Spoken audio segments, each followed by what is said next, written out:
जैसा कि अभी आप देख सकते हैं कि यहाँ पे ऑक्सीजन लेने के लिए आइसोलेशन वार्ड वाले लोग आए हैं, जिनके पेशेंट घर पे हैं और उनको ऑक्सीजन की ज़रूरत है। आइए हम जानते हैं ऐसे लोग से कि यहाँ पे ऑक्सीजन के लिए आए हैं तो क्या कुछ उनको दिक्कतों का सामना करना पड़ रहा है या बहुत आराम से इनको ऑक्सीजन मिल जा रहा है।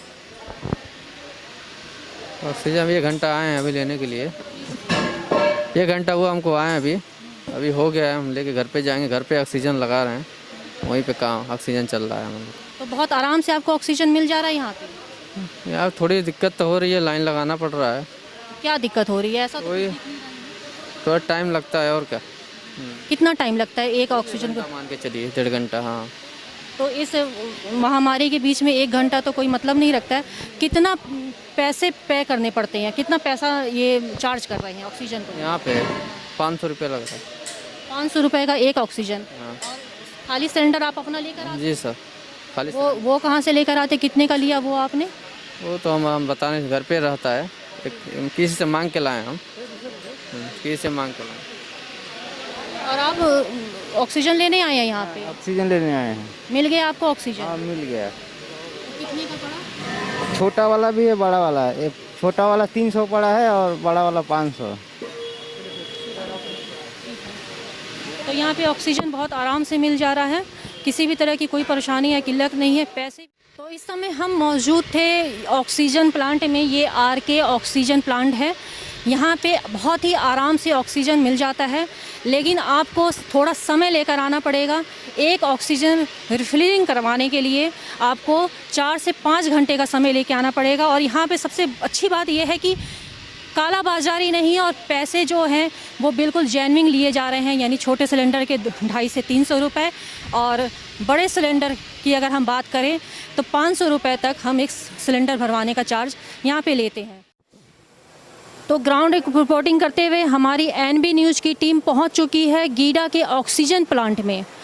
जैसा कि आप सभी जानते हैं कि ऑक्सीजन को लेके काफ़ी भ्रांतियां फैलाई जा रही थी कि ऑक्सीजन की किल्लत से लोग परेशान हैं, लोग दिन रात एक कर रहे हैं। हम इस समय मौजूद हैं गीडा के आरके ऑक्सीजन प्लांट में। तो हम जानना चाहते हैं कि क्या पहले भी ये स्थिति थी ऑक्सीजन को लेकर कि अभी कुछ सुधार हुआ है? मैम अभी पिछले 2 दिनों से काफ़ी सुधार है, काफ़ी गिरावट हुई है। आई थिंक कोविड कंट्रोल में अब धीरे धीरे यहाँ पे जा रहा है, क्योंकि पहले ये था कि हम कंट्रोल नहीं कर पा रहे थे लोगों को। जो नॉर्मल लोग थे उनको भी हम कंट्रोल नहीं कर पा रहे थे। यहाँ पे लोग कम से कम 200, 300, 400 ऐसे लोग आते थे 24 आवर्स के अंदर में। उनको कंट्रोल करना प्लस हॉस्पिटल को भी देखना, तो हमारे लिए काफ़ी वो चैलेंजिंग था।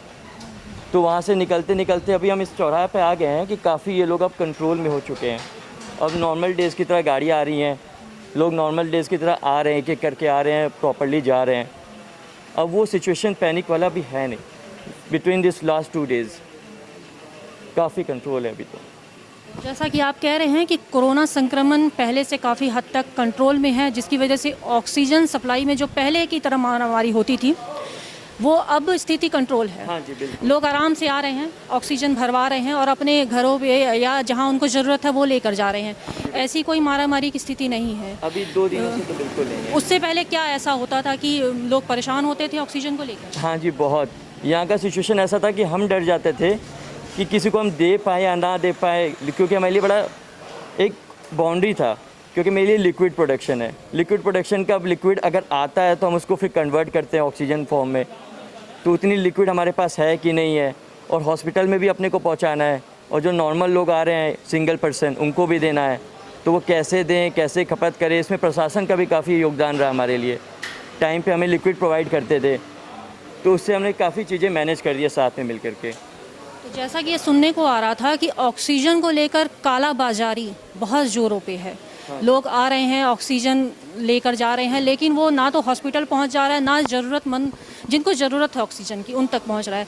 तो ऐसे हालात में आपने क्या ऐसा किया कि सिर्फ ज़रूरतमंद लोगों तक ही ऑक्सीजन जाए, या फिर ये सिर्फ हॉस्पिटल में जा रहा है, कोई आम इंसान इसको नहीं लेके जा सकता है? मैम हमारे एंड पे जो हो सकता था हम करते थे। हम प्रॉपर्ली पेपर चेक करते थे, प्रशासन भी आती थी, पेपर चेकिंग करती थी। जो नीडी वन पहले दिखते थे उनको हम पहले प्रायोरिटी पे करते थे कि भाई ये नीडी वन है, ये जेन्युइन है, इनको देना ही देना है 110%। जो हो सकता था हम लोग वो करें। लेकिन इसमें भी कुछ होते हैं जो तरीके निकाल देते हैं उस पर भी अब काम चल रहा है कि इन पे हमको कैसे पकड़ पाए, उस पर वर्कआउट हम लोग कर रहे हैं, प्रशासन भी कर रही है इस समय। तो आप ये कहना चाहते हैं कि कुछ हैं जो कालाबाजारी करते हैं तो वो डुप्लीकेट वेरिफिकेशन बनवा के ले आते होंगे डॉक्टर के पास या कहीं से, तो आपको मजबूरन आप पेपर वर्क तो आप चेक नहीं करेंगे, आपको देना पड़ेगा। तो क्या ये ऑक्सीजन रिफिलिंग यहाँ हो रही है तो जान का खतरा कितना बना रहता है? क्योंकि मैं देख रही हूँ कि आपके स्टाफ लगे हुए हैं और ये ऑक्सीजन भरा जा रहा है, तो जान का कितना खतरा होता है और इसके लिए आपके पास क्या उपाय हैं? मैम जान का खतरा तो इसमें बहुत है, क्योंकि इसमें क्या होता है मोस्टली चिकनापन या ऑयल हमें देखना होता है, थोड़ा भी हुआ तो ये ऑक्सीजन है तुरंत आग पकड़ता है।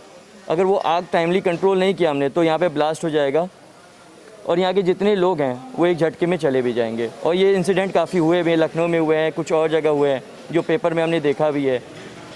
तो इसको पकड़ने के लिए हम लोग यहाँ पे बोला गया है कि अगर कोई भी डैमेज सिलेंडर आता है थोड़ा भी तो आप लोग उसको हटा दो, क्योंकि हमें एक सिलेंडर के लिए 40 सिलेंडर 50 सिलेंडर का रिस्क बिल्कुल नहीं लेना है। तो वो हम लोग होल्ड कर देते थे, उसे तुरंत हटाते थे, प्रॉपर चेकिंग करवाते थे, अगर वो लगने लायक है तभी लगवाते थे, वरना उसको चैलेंज लेते ही नहीं थे बिल्कुल। सिलेंडर ख़राब है या सही है, वो लीकेज है, इसके लिए आप कैसे चेक करते हैं कि सिलेंडर का क्या है? क्योंकि आम लोग जब सिलेंडर कहीं से, क्योंकि आप सुनने में मिलता है कि कैसे भी लोग सिलेंडर इस्तेमाल कर लेते हैं कबाड़ी वाले से या कुछ भी, आजकल कालाबाजारी में सिलेंडर भी लोग बेच रहे हैं। तो सिलेंडर सही कौन सा है, हम कैसे समझेंगे उस चीज़ को?